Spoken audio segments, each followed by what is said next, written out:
ਜਿੱਥੇ ਅੱਜ ਕੱਲ੍ਹ ਪੰਜਾਬ ਦਾ ਕਿਸਾਨ ਲਗਾਤਾਰ ਡਿੱਗਦਾ ਜਾ ਰਿਹਾ ਹੈ, ਕਿਸਾਨੀ ਨੂੰ ਕੋਈ ਬਹੁਤਾ ਲਾਹੇਵੰਦ ਕਿੱਤਾ ਨਹੀਂ ਸਮਝਿਆ ਜਾਂਦਾ। ਇਸੇ ਚੀਜ਼ ਨੂੰ ਝੁਠਲਾਉਂਦਾ ਹੋਇਆ ਇੱਕ ਕਿਸਾਨ ਜੋ ਸਟ੍ਰਾਬੇਰੀ ਦੀ ਖੇਤੀ ਪਿਛਲੇ 5 ਸਾਲਾਂ ਤੋਂ ਲਗਾਤਾਰ ਕਰਦਾ ਆ ਰਿਹਾ ਹੈ ਤੇ ਉਸ ਵੱਲੋਂ ਇਸ ਕਿੱਤੇ ਦੇ ਵਿੱਚ ਆਪਣੇ ਆਪ ਨੂੰ ਸਥਾਪਿਤ ਕਰਕੇ ਲੋਕਾਂ ਵਾਸਤੇ ਅਤੇ ਹੋਰ ਕਿਸਾਨਾਂ ਵਾਸਤੇ ਆਪਣੇ ਆਪ ਨੂੰ ਮਿਸਾਲ ਦੇ ਤੌਰ 'ਤੇ ਪੇਸ਼ ਕੀਤਾ ਗਿਆ ਹੈ। ਅੱਜ ਅਸੀਂ ਪਹੁੰਚੇ ਹੋਏ ਹਾਂ ਉਹਨਾਂ ਦੇ ਫਾਰਮ ਦੇ ਵਿੱਚ। ਆਓ ਆਪਾਂ ਗੱਲ ਕਰਦੇ ਹਾਂ ਉਸ ਕਿਸਾਨ ਦੇ ਇਸ ਫਸਲ ਦੇ ਸੰਬੰਧੀ ਕੀਤੇ ਹੋਏ ਨਵੇਂ ਤਜਰਬੇ ਦੇ ਵਿੱਚ ਸਾਰੀ ਗੱਲਬਾਤ। ਆਓ ਮਿਲਦੇ ਹਾਂ ਜਸਕਰਨ ਸਿੰਘ ਜੀ।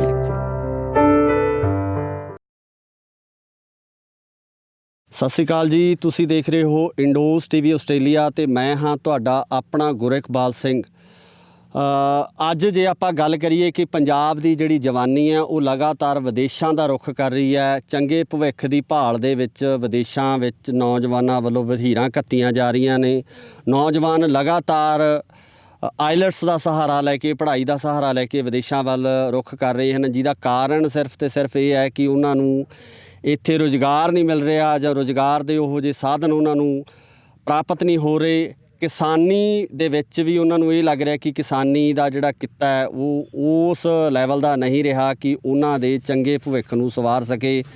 ਪਰ ਇਹ ਚੀਜ਼ਾਂ ਨੂੰ ਕਿਤੇ ਨਾ ਕਿਤੇ ਝਠਲਾਉਂਦੇ ਹੋਏ ਅੱਜ ਅਸੀਂ ਪਹੁੰਚੇ ਹੋਏ ਹਾਂ ਪਿੰਡ ਕੌਣੀ ਦੇ ਵਿਖੇ, ਜਿੱਥੋਂ ਦੇ ਕਿਸਾਨ ਜਸਕਰਨ ਸਿੰਘ, ਜਿਨ੍ਹਾਂ ਦੀ ਅਗਾਂਹ ਵਧੂ ਸੋਚ ਨੇ, ਅਗਾਂਹ ਵਧੂ ਉਹਨਾਂ ਦੇ ਕਿੱਤੇ ਨੇ, ਕਿਸਾਨੀ ਦੇ ਵਿੱਚੋਂ ਹੀ ਆਪਦੇ ਰੁਜ਼ਗਾਰ ਨੂੰ ਇੱਥੋਂ ਤੱਕ ਪਹੁੰਚਾਇਆ ਕਿ ਉਹ ਇੱਥੇ ਹੀ ਪੰਜਾਬ ਨੂੰ ਹੀ ਜਿਹੜਾ ਕੈਲੀਫੋਰਨੀਆ ਬਣਾਉਣ ਦਾ ਸੁਪਨਾ ਦੇਖਦੇ ਆ ਜਾਂ ਕੈਲੀਫੋਰਨੀਆ ਸਮਝਦੇ ਆ। ਅਤੇ ਸਟ੍ਰਾਬੇਰੀ ਦੀ ਜਿਹੜੀ ਲਗਾਤਾਰ ਮੁਕਤਸਰ ਜ਼ਿਲ੍ਹੇ ਦੇ ਪਿੰਡ ਕੌਣੀ ਦੇ ਵਿੱਚ ਜਿਹੜੀ ਲਗਾਤਾਰ ਖੇਤੀ ਕਰਦੇ ਆ ਰਹੇ ਨੇ, ਤੁਹਾਨੂੰ ਉਹਨਾਂ ਦੇ ਸਨਮੁਖ ਕਰਵਾਉਣ ਜਾ ਰਹੇ ਨੇ। ਪਹਿਲਾਂ ਤਾਂ ਬਹੁਤ ਬਹੁਤ ਸਵਾਗਤ ਹੈ ਜੀ ਤੁਹਾਡਾ ਸਾਡੇ ਚੈਨਲ ਦੇ ਉੱਪਰ।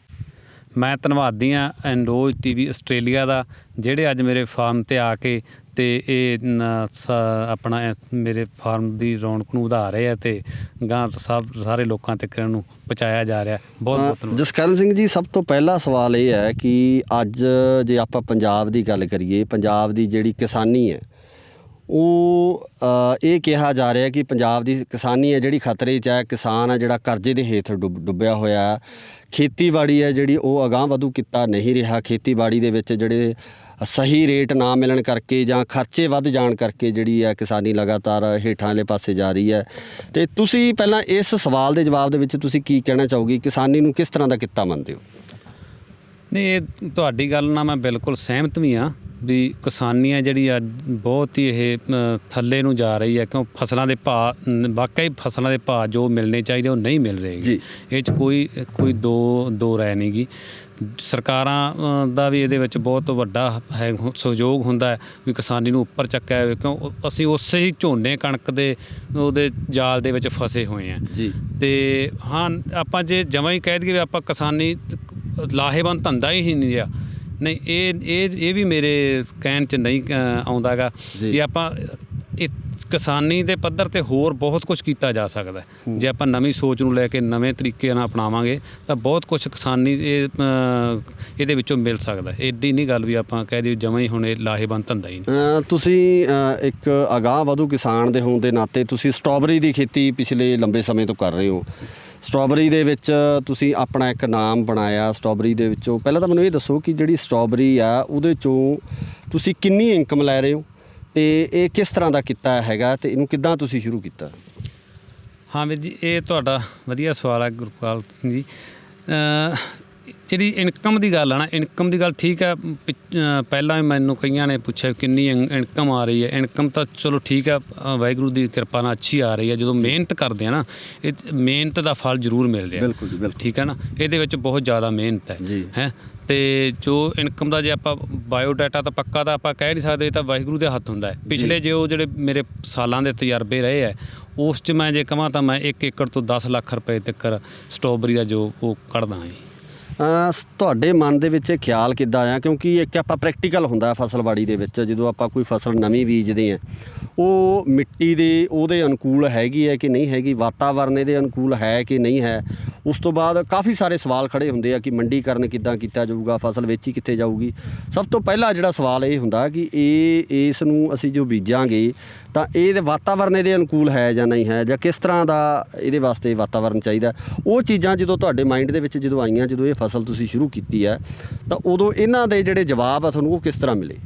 ਹਾਂਜੀ, ਮੈਂ ਪਿਛਲੇ 5 ਸਾਲਾਂ ਤੋਂ ਇਹ ਵੈਸੇ ਤਾਂ ਕਰ ਰਿਹਾ, ਅਤੇ ਜਦੋਂ ਮੈਂ ਇਹਨੂੰ ਸ਼ੁਰੂ ਕੀਤਾ ਸੀਗਾ ਉਦੋਂ ਮੈਂ ਪਹਿਲਾਂ ਇਹਨੂੰ ਦੇਖਿਆ ਜਾ ਕੇ ਬਹੁਤ ਹੋਰ ਹਰਿਆਣੇ 'ਚ ਵੀ ਇੱਕ ਦੋ, ਜਿੱਥੇ ਦਿੱਲੀ ਦੇ ਨੇੜੇ ਹੋ ਰਹੀ ਹੈ ਨਾ, ਹਿਮਾਚਲ 'ਚ ਹੋ ਰਹੀ ਹੈ, ਹੋਰ ਉੱਧਰ ਮਹਾਬਲੇਸ਼ਵਰ ਉੱਧਰ ਸਟ੍ਰਾਬੇਰੀ ਦੀ ਖੇਤੀ ਹੋ ਰਹੀ ਹੈ। ਮੈਂ ਉਹਨਾਂ ਨਾਲ ਆਪਣਾ ਪੰਜਾਬ ਦੀ ਧਰਤੀ ਦਾ, ਪੰਜਾਬ ਦੇ ਪੌਣ ਪਾਣੀ ਦਾ ਸਾਰਾ ਕੰਪੈਰੀਜ਼ਨ ਜਦੋਂ ਕੀਤਾ ਤਾਂ ਮੈਨੂੰ ਇਹ ਲੱਗਿਆ ਯਾਰ ਵੀ ਇਹ ਤਾਂ ਆਪਣੇ ਨਾਲੋਂ ਬਹੁਤ ਹਲਕੀਆਂ ਜ਼ਮੀਨਾਂ ਹੈ। ਜੇ ਹਰਿਆਣੇ ਦਾ ਟੈਂਪਰੇਚਰ ਜੇ ਆਪਾਂ ਉਹ ਦੇਖੀਏ, ਉਹ ਵੀ ਆਪਣੇ ਨੂੰ ਕੋਈ ਆਪਣਾ ਉਦੋਂ ਵੀ ਵਧੀਆ ਟੈਂਪਰੇਚਰ 'ਚ ਬੈਠੇ, ਉਹ ਵਧੀਆ ਆਪਣਾ ਪੰਜਾਬ ਦਾ ਸਾਰਾ ਕੁਛ ਜਲਵਾਯੂ ਵਧੀਆ ਹੈ ਨਾ। ਅਤੇ ਉਹ ਮੈਂ ਸਾਰਾ ਕੁਛ ਕਰਕੇ ਫਿਰ ਮੈਂ ਕਿਹਾ ਯਾਰ ਨਹੀਂ ਹੋ ਸਕਦਾ ਹੈ। ਫਿਰ ਮੈਂ ਉਹ ਹੌਸਲਾ ਕਰਕੇ ਅਤੇ ਇਹਨੂੰ ਸ਼ੁਰੂ ਕੀਤਾ, ਅਤੇ ਜਿਹਦੇ ਵਿੱਚ ਪੂਰਾ ਕਾਮਯਾਬ ਹੋਇਆ। ਸਟਾਰਟਿੰਗ ਦੇ ਵਿੱਚ ਤੁਸੀਂ ਕਿੰਨੇ ਏਕੜ ਦੇ ਵਿੱਚ ਜਿਹੜੀ ਸਟ੍ਰਾਬੇਰੀ ਦੀ ਖੇਤੀ ਸ਼ੁਰੂ ਕੀਤੀ ਸੀ? ਮੈਂ ਸਟਾਰਟਿੰਗ ਦੇ ਵਿੱਚ 1 ਏਕੜ ਤੋਂ ਸ਼ੁਰੂ ਕੀਤਾ ਸੀਗਾ। 1 ਏਕੜ 'ਚ 25,000 ਪਲਾਂਟ ਤੋਂ, ਜਾਣੀ ਕਿ ਮੈਂ ਇਹਦੀ ਪਹਿਲੀ ਵਾਰ ਸ਼ੁਰੂਆਤ ਕੀਤੀ ਸੀਗੀ। ਅਤੇ ਜਿਹੜੀ ਪਲਾਂਟਿੰਗ ਦੀ ਤੁਸੀਂ ਗੱਲ ਕੀਤੀ ਹੈ, ਇਹਦੀ ਪਨੀਰੀ ਵਗੈਰਾ ਜਿਹੜੀ ਤੁਸੀਂ ਆਪ ਹੀ ਤਿਆਰ ਕਰਦੇ ਹੋ ਜਾਂ ਕਿਤੋਂ ਪਰਚੇਜ਼ ਕਰਦੇ ਹੋ ਇਹਦੀ? ਹਾਂ, ਨਹੀਂ, ਪਨੀਰੀ ਇੱਦੋਂ ਪਹਿਲਾਂ ਤਾਂ ਮੈਂ ਨਹੀਂ ਪਰਚੇਜ ਹੀ ਕਰਦਾ ਰਿਹਾ। ਜਿਵੇਂ ਹਿਮਾਚਲ ਤੋਂ ਪਹਿਲਾਂ ਹਿਮਾਚਲ ਤੋਂ ਪਰਚੇਜ ਕਰਦੇ ਸੀਗੇ। ਹੁਣ ਹੌਲੀ ਹੌਲੀ ਜਿਵੇਂ ਜਿਵੇਂ ਮੈਨੂੰ ਪਤਾ ਚੱਲਿਆ ਇਹਨੂੰ, ਹੁਣ ਮੈਂ ਪੂਨੇ ਤੋਂ ਲੈ ਕੇ ਆਇਆ ਸਾਰਾ ਪਲਾਂਟ, ਪੂਨੇ ਤੋਂ ਲਿਆ ਕੇ ਲਗਾਇਆ ਹੈ।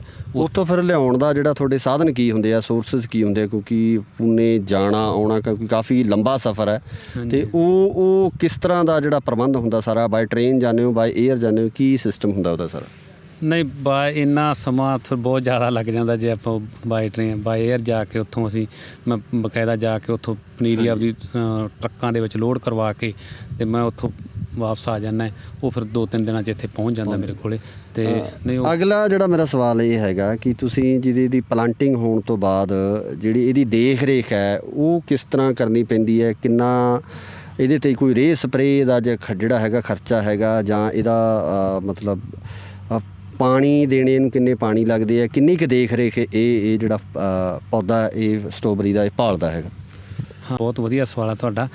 ਇਹ ਬਹੁਤ ਇਹਦੀ ਕੇਅਰ ਬਹੁਤ ਜ਼ਿਆਦਾ ਕਰਨੀ ਪੈਂਦੀ ਹੈ। ਇਹ ਇੱਕ ਛੋਟੇ ਬੱਚਿਆਂ ਵਾਂਗੂ ਇਹਨੂੰ ਪਾਲਣਾ ਪੈਂਦਾ। ਆਪਾਂ ਕਹਿ ਦਈਏ ਵੀ ਜਿਵੇਂ ਕਣਕ ਝੋਨਾ ਆਪਾਂ ਜ਼ਿਮੀਂਦਾਰ ਲਾ ਲੈਂਦੇ ਆ, ਅਤੇ ਲਾ ਕੇ ਅਤੇ ਮੁੜ ਕੇ ਜਾ ਕੇ ਖੁੰਡਾਂ 'ਤੇ ਆਪਾਂ ਵਿਹਲੇ ਹੋ ਕੇ ਗੱਲਾਂ ਮਾਰੀ ਜਾਂਦੇ। ਇਹ ਇਸ ਤਰ੍ਹਾਂ ਨਹੀਂ ਗਾ, ਇਹਨੂੰ ਪੂਰਾ ਟਾਈਮ ਦੇਣਾ ਪੈਣਾ। ਅਤੇ ਇਹਦੀ ਖੇਤ ਦੀ ਪ੍ਰੋਪਰ ਤਿਆਰੀ ਕੀਤੀ ਜਾਂਦੀ। ਇਹ ਪੂਰਾ ਖੇਤ ਨੂੰ ਡ੍ਰਿਪ ਇਰੀਗੇਸ਼ਨ ਕੀਤਾ ਜਾਂਦਾ। ਹਾਂ, ਡ੍ਰਿਪ ਇਰੀਗੇਸ਼ਨ ਕਰਕੇ ਫਿਰ ਇਹਨੂੰ ਪਾਣੀ ਦਾ ਜੋ ਆ ਨਾ ਉਸੇ ਨਾਲ ਹੀ ਉਹਦਾ ਸਿਸਟਮ ਚੱਲਣਾ ਹੈ। ਇਹ ਨਹੀਂ ਵੀ ਆਪਾਂ ਜਿਵੇਂ ਝੋਨੇ ਕਣਕਾਂ ਨੂੰ ਫਲੱਡ ਪਾਣੀ ਲਾ ਦਈਏ, ਹੈ ਨਾ, ਇਸ ਤਰ੍ਹਾਂ ਨਹੀਂ ਚੱਲਣਾ ਹੈਗਾ। ਪੂਰਾ ਡ੍ਰਿਪ ਇਰੀਗੇਸ਼ਨ ਕਰਕੇ ਉਹਦਾ ਜਿਹੜਾ ਜੋ ਵੀ ਖਾਦਾਂ ਪਾਣੀ ਆ ਉਹ ਸਾਰਾ ਉਹ ਡ੍ਰਿਪ ਰਾਹੀਂ ਇਹਨੂੰ ਦਿੱਤਾ ਜਾਣਾ, ਅਤੇ ਜਾਂ ਉੱਪਰੋਂ ਸਪਰੇਅ ਰਾਹੀਂ ਦਿੱਤਾ ਜਾਣਾ। ਇੱਕ ਸੀਜ਼ਨ ਦੇ ਵਿੱਚ ਜਿਹੜਾ ਇਹਦਾ ਖਰਚਾ ਕਿੰਨਾ ਹੈਗਾ ਜੀ? ਕਿੰਨੀ ਇਹਦੇ 'ਤੇ ਖਰਚਾ ਆ ਜਾਂਦਾ? ਚਾਹੇ ਉਹ ਇਰੀਗੇਸ਼ਨ ਦੇ ਆਪਾਂ ਉਹ 'ਤੇ ਲਾ ਲਈਏ, ਜਾਂ ਕੋਈ ਰੇਹ ਦਾ ਲਾ ਲਈਏ, ਜਾਂ ਸਪਰੇਅ ਦਾ ਲਾ ਲਈਏ, ਕਿ ਜਿਹੜਾ ਕੀਟਨਾਸ਼ਕ ਹੈ ਇਹਦੇ 'ਤੇ ਉਹਦੀ ਕਿੰਨੀ ਕੁ ਵਰਤੋਂ ਹੁੰਦੀ ਹੈ? ਕਿਸ ਤਰ੍ਹਾਂ ਦਾ ਜਿਹੜਾ ਕੀਟਨਾਸ਼ਕ ਹੈ ਇਹਦੇ 'ਤੇ ਵਰਤੇ ਜਾਂਦੇ? ਬਿਮਾਰੀਆਂ ਇਹਨੂੰ ਕਿਸ ਤਰ੍ਹਾਂ ਦੀਆਂ ਲੱਗਦੀਆਂ, ਉਹਦੇ ਬਾਰੇ ਵੀ ਦੱਸੋ। ਕਿਉਂਕਿ ਸਾਡਾ ਮਕਸਦ ਇਹ ਹੈਗਾ ਕਿ ਤੁਹਾਡੀ ਇਸ ਅਗਾਂਹ ਵਧੂ ਸੋਚ ਦੇ ਨਾਲ ਜਿਹੜੇ ਕਿਸਾਨ ਸਾਡੇ ਪ੍ਰੋਗਰਾਮ ਦੇਖ ਰਹੇ ਆ, ਉਹਨਾਂ ਨੂੰ ਇਸ ਚੀਜ਼ ਦਾ ਪਤਾ ਲੱਗ ਸਕੇ ਕਿ ਇਹ ਖੇਤੀ ਕਿਸ ਤਰ੍ਹਾਂ ਕੀਤੀ ਜਾ ਸਕਦੀ ਹੈ, ਕਿੰਨਾ ਇਹਦੇ 'ਤੇ ਜਿਹੜਾ ਉਹਨਾਂ ਦਾ ਟਾਈਮ ਲੱਗਣਾ, ਕਿੰਨਾ ਉਹਦਾ ਖਰਚਾ ਆਉਣਾ, ਅਤੇ ਕਿੰਨੀ ਕੁ ਸਾਂਭ ਸੰਭਾਲ ਕਰਨੀ ਹੈ। ਮੇਰਾ ਜਿਹੜਾ ਮਕਸਦ ਇਸ ਚੀਜ਼ ਨੂੰ ਰਿਕਾਰਡ ਕਰਨ ਦਾ, ਸਾਡੇ ਚੈਨਲ ਦੇ ਮਾਧਿਅਮ ਰਾਹੀਂ ਉਹਨਾਂ ਤੱਕ ਇਹ ਚੀਜ਼ਾਂ ਪਹੁੰਚ ਸਕਣ, ਸਾਡਾ ਮਕਸਦ ਇਹ ਹੈ। ਬਿਲਕੁਲ ਵੀਰ ਜੀ, ਖਰਚਾ ਵਾਕਈ ਖਰਚਾ ਬਹੁਤ ਜ਼ਿਆਦਾ। ਐਵੇਂ ਕਹਿਦਾ ਮੈਂ ਵੀ ਖਰਚਾ ਹੁੰਦਾ ਹੀ ਨਹੀਂ ਗਾ ਨਾ, ਉਹ ਨਹੀਂ। ਖਰਚਾ ਇਹਦੇ ਕਾਫੀ ਵੱਡੇ ਖਰਚੇ ਹੈ। ਜਿਵੇਂ ਪਹਿਲੀ ਤਾਂ ਸਭ ਤੋਂ ਗੱਲ ਪਲਾਂਟਸ ਦਾ ਖਰਚਾ ਹੈ। ਪਲਾਂਟਸ ਦਾ ਕਾਫੀ ਵੱਡਾ ਖਰਚਾ ਪੈ ਜਾਂਦਾ। ਜੇ ਆਪਾਂ ਪੂਨੇ ਵਾਲਾ ਪਲਾਂਟ ਲਿਆ ਕੇ ਲਗਾਉਂਦੇ ਹਾਂ ਤਾਂ ਉਹ ਕਰੀਬ 2.5 ਤੋਂ 3 ਲੱਖ ਰੁਪਏ ਦਾ 1 ਏਕੜ 'ਚ ਪਲਾਂਟ ਲੱਗ ਜਾਂਦਾ ਜੀ। ਫਿਰ ਇਹਦਾ ਤੁਸੀਂ ਦੇਖਿਆ ਇਹਦੇ ਸ਼ੀਟਾਂ ਲੱਗੀਆਂ ਹੋਈਆਂ, ਮਲਚਿੰਗ ਕੀਤੀ ਹੈ, ਉੱਪਰੋਂ ਵੀ ਕਵਰ ਕਰਨਾ ਅਸੀਂ, ਇਹਨਾਂ ਦੇ ਖਰਚੇ ਪੈਣੇ ਆ। ਫਿਰ ਜੋ ਵਰਕਰ ਕੰਮ ਕਰਦੇ ਆ ਉਹਨਾਂ ਦਾ ਕਾਫੀ ਵਰਕਰਾਂ ਦੀ ਲੋੜ ਪੈਂਦੀ ਹੈ। ਇਹ ਨਹੀਂ ਵੀ ਆਪਾਂ ਮਸ਼ੀਨੀ ਕੰਮ ਆ ਨਾ, ਜਿਵੇਂ ਝੋਨਾ ਕਣਕ ਮਸ਼ੀਨੀ ਕੱਟਿਆ ਜਾਂਦਾ, ਇਸ ਤਰ੍ਹਾਂ ਨਹੀਂ। ਇਹ 'ਚ ਵਰਕਰਾਂ ਦੀ ਲੋੜ ਪੈਂਦੀ ਹੈ, ਅਤੇ ਉਹਨਾਂ ਦਾ ਕਾਫੀ ਖਰਚਾ ਆਉਂਦਾ ਹੈ। ਤੇ ਜੋ ਇਹਦੇ ਹਾਂ ਤੁਸੀਂ ਕਿਹਾ ਜੀ ਜੋ ਰੇਹ ਸਪਰੇਅ ਦਾ ਕਿਹਾ ਸੀ। ਹਾਂਜੀ ਹਾਂਜੀ ਹਾਂ ਰੇਹ ਸਪਰੇਅ ਦਾ ਇਹ ਰੇਹ ਨਹੀਂ ਉਹ ਜਿਵੇਂ ਆਪਾਂ ਕਹਿ ਦਈਏ ਉਹ ਕੈਮੀਕਲ ਇਸ ਤਰ੍ਹਾਂ ਉਹਨੇ ਨਹੀਂ ਵਰਤੇ ਜਾਂਦੇ ਤੇ ਇਹਦੇ ਤੇ ਜਿੰਨਾ ਆਪਾਂ ਬਾਇਓ ਦੀ ਤਕਨੀਕ ਨਾਲ ਜ਼ਿਆਦਾ ਇਹਨੂੰ ਕਰਾਂਗੇ ਤਾਂ ਉਹ ਬਹੁਤ ਵਧੀਆ ਰਹਿੰਦਾ ਹੈ। ਮਤਲਬ ਤੁਹਾਡੇ ਕਹਿਣ ਦਾ ਮਤਲਬ ਹੈ ਵੀ ਬਾਇਓ ਦਾ ਜਿਹੜਾ ਰੇਹ ਹੈ ਉਹ ਇਹਦੇ ਤੇ ਤੁਸੀਂ ਪਾਉਂਦੇ ਹੋ, ਬਾਇਓ ਰੇਹ ਨਾਲ ਇਹਨੂੰ ਮਤਲਬ ਆਰਗੈਨਿਕ ਤੌਰ ਤੇ ਆਰਗੈਨਿਕ ਜਿੰਨਾ ਇਹਨੂੰ ਆਰਗੈਨਿਕ ਤਰੀਕੇ ਨਾਲ ਕਰਾਂਗੇ ਤਾਂ ਉਨਾ ਅੱਛਾ ਰਹੇਗਾ। ਹਾਂ ਦੂਜਾ ਖੇਤਾਂ ਆਪਣਾ ਪਤਾ ਕੀ ਹੈ ਜੀ ਵੀਰ ਜੀ, ਇੱਕ ਆਪਣਾ ਜਿਹੜਾ ਪਹਿਲਾਂ ਝੋਨਾ ਕਣਕ ਲੱਗ ਕੇ ਨਾ ਖੇਤ ਜ਼ਮੀਨ ਦੀ ਜਿਹੜੀ ਹੈਗੀ ਆ ਆਪਣੇ ਫੰਗਸ ਵਗੈਰਾ ਉਹ ਪਾਣੀ ਨੇ ਜ਼ਿਆਦਾ ਆਪਾਂ ਝੋਨੇ ਵੇਲੇ ਪਾਣੀ ਦੇ ਜ਼ਮੀਨ ਖਰਾਬ ਹੋਈ ਹੈ। ਮੇਰਾ ਖੇਤ ਆ ਜਿਹੜਾ ਪੂਰਾ ਹੈ, ਮੈਂ ਇਹਨੂੰ ਇਹ 'ਚ ਕੋਈ ਹੋਰ ਫਸਲ ਨਹੀਂ ਲਗਾਉਣੀ। ਮੈਂ ਸਟ੍ਰਾਬੇਰੀ ਤੋਂ ਬਾਅਦ ਇਹ 'ਚ ਕੋਈ ਇੰਟਰਕ੍ਰੋਪਿੰਗ ਕਰਕੇ ਕੋਈ ਸ਼ਿਮਲਾ ਮਿਰਚਾਂ ਹੋਰ ਕਰਕੇ ਉਸ ਤੋਂ ਬਾਅਦ 2 ਮਹੀਨੇ ਪੂਰਾ ਖੇਤ ਖਾਲੀ ਰੱਖਦਾ। ਉਹਦੇ ਵਿੱਚ ਫਿਰ ਰੂੜੀ ਦੀ ਖਾਦ, ਫਿਰ ਉਹਨੂੰ ਪੂਰਾ ਪਲਵਾਉਣਾ ਉਲਟਾ ਪਲਟਾ ਕੇ ਪੂਰੀ ਗਰਮੀ ਦੇ ਵਿੱਚ ਪੂਰਾ ਇਹਨੂੰ ਤਪਸ਼ ਦੇ ਕੇ ਪੂਰਾ ਖੇਤ ਨੂੰ ਵਧੀਆ ਤਰੀਕੇ ਨਾਲ ਖੇਤ ਬਣਾਇਆ ਜਾਂਦਾ ਹੈ। ਫਿਰ ਇਹਦੀ ਗਰੋਇੰਗ ਕੀਤੀ ਜਾਂਦੀ ਹੈ। ਹੁਣ ਕਈ ਉਹੀ ਗੱਲ ਫਾਰਮਰ ਆ ਜਾਂਦੇ ਜੀ, ਅਸੀਂ ਜੀ ਝੋਨਾ ਕੱਟ ਕੇ ਇਸ ਤਰ੍ਹਾਂ ਲਾ ਦਈਏ। ਹਾਂਜੀ ਉਹਨਾਂ ਦੀ ਉਹ ਗਲਤ ਸੋਚ ਹੈ ਨਾ, ਇਸ ਤਰ੍ਹਾਂ ਨਹੀਂ ਹੋਣਾ ਗਾ। ਇਹਨੂੰ ਪ੍ਰੋਪਰ ਤਰੀਕੇ ਨਾਲ ਪ੍ਰੋਪਰ ਤਿਆਰੀ ਨਾਲ ਲਗਾਵਾਂਗੇ ਤਾਂ ਫਿਰ ਹੀ ਇਹ ਤੋਂ ਆਪਾਂ ਲਾਭ ਲੈ ਸਕਾਂਗੇ, ਨਹੀਂ ਫਿਰ ਆਪਾਂ ਘਾਟੇ ਖਾਵਾਂਗੇ। ਜਿਸ ਤਰ੍ਹਾਂ ਬੜਾ ਵਧੀਆ ਤੁਸੀਂ ਦੱਸਿਆ ਹੈ ਕਿ ਤੁਸੀਂ ਆਪਦੇ ਜਿਹੜੇ ਪਲਾਂਟ ਨੂੰ ਹੈ ਜਾਂ ਇਹਨੂੰ ਖੇਤ ਨੂੰ ਪੂਰਾ ਵਿਹਲਾ ਰੱਖ ਕੇ ਕਰਦੇ ਹੋ, ਕਿਉਂਕਿ ਉਹਦੇ ਨਾਲ ਜਿਹੜੇ ਕੁਛ ਖਣਿਜ ਵਗੈਰਾ ਵੀ ਉਹਦੇ ਵਿੱਚ ਜਿਹੜਾ ਆਟੋਮੈਟਿਕਲੀ ਪੈਦਾ ਹੋ ਜਾਂਦੇ। ਅਗਲਾ ਸਵਾਲ ਜਿਹੜਾ ਮੇਰਾ ਇਹ ਹੈ ਕਿ ਇਹਦੀ ਪ੍ਰੋਡਕਸ਼ਨ ਹੋਣ ਤੋਂ ਬਾਅਦ ਜਦੋਂ ਇਹਦਾ ਸਭ ਤੋਂ ਵੱਡਾ ਜਿਹੜਾ ਸਵਾਲ ਆ ਜਾਂਦਾ ਉਹ ਆ ਜਾਂਦਾ ਮੰਡੀਕਰਨ ਦਾ, ਕਿਉਂਕਿ ਅਸੀਂ ਪ੍ਰੋਡਕਸ਼ਨ ਕਰ ਲੈਂਦੇ ਹਾਂ, ਅਸੀਂ ਲਗਾਤਾਰ ਝੋਨੇ ਦੀ ਪ੍ਰੋਡਕਸ਼ਨ ਕਰ ਰਹੇ ਹਾਂ, ਲਗਾਤਾਰ ਅਸੀਂ ਕਣਕ ਦੀ ਪ੍ਰੋਡਕਸ਼ਨ ਕਰ ਰਹੇ ਹਾਂ। ਮੰਡੀਕਰਨ ਕਰਨ ਦੇ ਵੇਲੇ ਉਹਨੂੰ ਸਾਨੂੰ ਸਹੀ ਰੇਟ ਨਾ ਮਿਲਣ ਕਰਕੇ ਜਿਹੜਾ ਕਿਸਾਨ ਆ ਉਹ ਕਿਤੇ ਨਾ ਕਿਤੇ ਘਾਟੇ ਦੇ ਵਿੱਚ ਜਾ ਰਿਹਾ। ਅਤੇ ਇਹ ਜਿਹੜੀ ਨਵੀਂ ਫਸਲ ਹੈ, ਨਵੀਂ ਇਹ ਚੀਜ਼ ਹੈਗੀ ਆ, ਇਹਦਾ ਮੰਡੀਕਰਨ ਜਿਹੜਾ ਉਹ ਤੁਸੀਂ ਕਿਸ ਤਰੀਕੇ ਨਾਲ ਕਰਦੇ ਹੋ? ਕਿਸ ਤਰੀਕੇ ਨਾਲ ਜਿਹੜੇ ਤੁਹਾਡੇ ਕੋਲ ਜਿਹੜੇ ਤੁਹਾਡੀ ਪਰਚੇਜ਼ ਜਿਹੜੀਆਂ ਫਰਮਾਂ ਪਰਚੇਜ਼ ਕਰਦੀਆਂ ਉਹਨਾਂ ਨੂੰ ਲੱਭਣ ਦੇ ਵਿੱਚ ਤੁਹਾਨੂੰ ਸਟਾਰਟਿੰਗ ਦੇ ਵਿੱਚ ਕਿਸ ਤਰ੍ਹਾਂ ਦੀਆਂ ਮੁਸ਼ਕਿਲਾਂ ਆਈਆਂ, ਉਹਦੇ ਬਾਰੇ ਵੀ ਜ਼ਰੂਰ ਦੱਸੋ। ਹਾਂਜੀ ਇਹ ਮੁਸ਼ਕਿਲਾਂ ਤਾਂ ਆਉਂਦੀਆਂ ਖਰ, ਪਰ ਇਹਨੂੰ ਆਪਾਂ ਇਹਨੂੰ ਆਪਣੇ ਤਰੀਕੇ ਨਾਲ ਆਪਦੇ ਹਿਸਾਬ ਨਾਲ ਇਹਨੂੰ ਪੂਰੀ ਪੈਕਿੰਗ ਕਰਕੇ ਪੂਰਾ ਇਹਨੂੰ ਐਂ ਤਾਂ ਹੈ ਨਹੀਂ ਵੀ ਆਪਾਂ ਖੁੱਲ੍ਹਾ ਹੀ ਤੋੜ ਲਿਆ ਅਤੇ ਆਪਾਂ ਮੰਡੀਆਂ 'ਚ ਭੇਜ ਦਾਂਗੇ, ਇਸ ਤਰ੍ਹਾਂ ਨਹੀਂ ਹੁੰਦੀਆਂ ਇਸ ਤਰ੍ਹਾਂ ਦੀਆਂ ਕਰੋਪਸ। ਇਹਨੂੰ ਪੂਰਾ ਅਸੀਂ ਪੈਕਿੰਗ ਕਰਕੇ ਪਹਿਲਾਂ ਪਲਾਸਟਿਕ ਦੀ ਕੌਲੀ, ਫਿਰ ਗੱਤੇ ਦੇ ਡੱਬੇ ਆ, ਤੁਸੀਂ ਉਹ ਦੇਖਿਆ ਹੀ ਹੈ ਆਪਣਾ ਉੱਥੇ ਸਾਰਾ ਵੀ ਉਹਦੇ ਵਿੱਚ ਪੂਰੀ ਪੈਕਿੰਗ ਕਰਕੇ ਅੱਡੋ ਅੱਡੀ ਮੰਡੀਆਂ ਦੇ ਵਿੱਚ ਪਹੁੰਚਾਉਣੇ ਆ। ਉੱਥੇ ਫਿਰ ਉਹ ਸਾਰਾ ਇਹ ਸੇਲਿੰਗ ਦਾ, ਪਰ ਕੋਈ ਐਡਾ ਆਪਾਂ ਕੋਈ ਵੀ ਕੰਮ ਇਹ ਨਹੀਂ ਆਪਾਂ ਕੀਤਾ ਨਹੀਂ ਜਾ ਸਕਦਾ। ਜੇ ਆਪਣਾ ਹੌਸਲਾ ਬੁਲੰਦ ਆ ਨਾ ਤਾਂ ਆਪਾਂ ਕਿਸੇ ਵੀ ਕੰਮ ਨੂੰ ਸਰ ਕਰ ਲਾਂਗੇ, ਹੈ ਨਾ। ਹਾਂ ਅਤੇ ਕੋਈ ਔਖਾ ਕੰਮ ਨਹੀਂ ਗਾ, ਹੋ ਜਾਂਦਾ। ਜੇ ਆਪਾਂ ਹੋਰ ਵੀ ਸਗੋਂ ਵੱਧ ਤਾਦਾਦ 'ਚ ਹੋਊਗਾ ਤਾਂ ਹੋਰ ਵੀ ਸੌਖਾ ਹੋਊਗਾ ਸਗੋਂ। ਮੰਡੀਕਰਨ ਵਾਸਤੇ ਤੁਸੀਂ ਇਹਨਾਂ ਨੂੰ ਕਿੱਥੇ ਭੇਜਦੇ ਹੋ? ਹਾਂ ਮੰਡੀਕਰਨ ਦਾ ਇਹ ਹੈ, ਮੈਂ ਪਹਿਲਾਂ ਤਾਂ ਮੇਰੇ ਨੇੜੇ ਸੀਗਾ ਪਹਿਲੇ ਸਾਲਾਂ 'ਚ ਤਾਂ ਮੈਂ ਇੱਥੇ ਬਠਿੰਡਾ, ਮੁਕਤਸਰ, ਮਲੋਟ ਇਹਨਾਂ ਮੰਡੀਆਂ 'ਚ, ਮੁਕਤਸਰ ਆਪਣਾ ਫਰੀਦਕੋਟ ਇਹਨਾਂ ਸਾਰੀਆਂ ਮੰਡੀਆਂ, ਲੁਧਿਆਣਾ ਤੱਕ ਭੇਜ ਰਿਹਾ।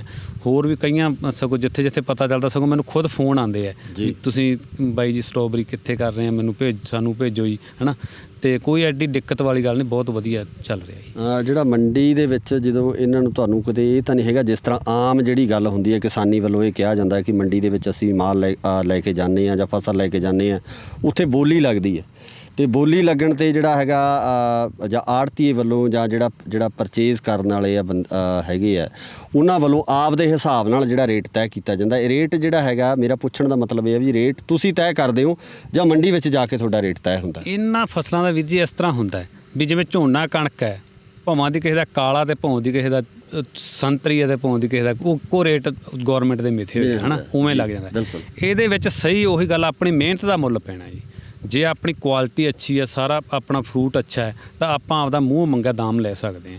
ਜੇ ਆਪਾਂ ਨਾ ਉਹਦੇ ਵਿੱਚ ਕੋਈ ਕਮੀਆਂ ਰਹਿ ਗਈਆਂ ਤਾਂ ਫਿਰ ਉਹ ਆਪਾਂ ਨੂੰ ਉਸ ਹਿਸਾਬ ਨਾਲ ਵੀ ਆਪਾਂ ਨੂੰ ਜਿਹੜਾ ਫਿਰ ਪਰਚੇਜ਼ਰ ਕਹਿੰਦੇ ਫਿਰ ਉਸ ਹਿਸਾਬ ਨਾਲ ਵੀ ਦੇਣਾ ਪੈਂਦਾ ਹੈ। ਅਤੇ ਵੈਸੇ ਐਡੀ ਆਪਾਂ ਜੋ ਚੰਗੀ ਅੱਛੀ ਮਿਹਨਤ ਨਾ ਕਰਾਂਗੇ ਨਾ ਤਾਂ ਕੋਈ ਗੱਲ ਨਹੀਂ, ਉਹ ਵਧੀਆ ਭਾਅ ਮਿਲਦਾ ਜੀ। ਤੁਸੀਂ ਅਖੀਰਲਾ ਸਵਾਲ ਜਿਹੜਾ ਮੈਂ ਤੁਹਾਨੂੰ ਇਹ ਕਰਨਾ ਚਾਹੁੰਦਾ ਕਿ ਜਿਹੜੀ ਪੰਜਾਬ ਦੀ ਜਵਾਨੀ ਹੈ ਲਗਾਤਾਰ ਵਿਦੇਸ਼ਾਂ ਵੱਲ ਜਾ ਰਹੀ ਆ, ਆਪਦੇ ਆਪ ਨੂੰ ਉਹਨਾਂ ਵੱਲੋਂ ਇਹ ਕਿਹਾ ਜਾ ਰਿਹਾ ਕਿ ਜਿਹੜੀ ਕਿਸਾਨੀ ਦੇ ਵਿੱਚ ਆ ਹੁਣ ਉਹ ਗੱਲ ਨਹੀਂ ਰਹੀ ਕਿ ਉਹ ਸਾਡੇ ਜਿਹੜੇ ਸੁਪਨਿਆਂ ਨੂੰ ਪੂਰਾ ਕਰ ਸਕੇ, ਜਾਂ ਜਿਸ ਤਰ੍ਹਾਂ ਦੇ ਸੁਪਨੇ ਨੌਜਵਾਨੀ ਵੱਲੋਂ ਵੇਖੀ ਜਾਂਦੇ ਆ ਉਹ ਕਿਸਾਨੀ ਦੇ ਵਿੱਚ ਉਹ ਸੁਪਨਿਆਂ ਨੂੰ ਪੂਰਾ ਨਹੀਂ ਕੀਤਾ ਜਾ ਸਕਦਾ।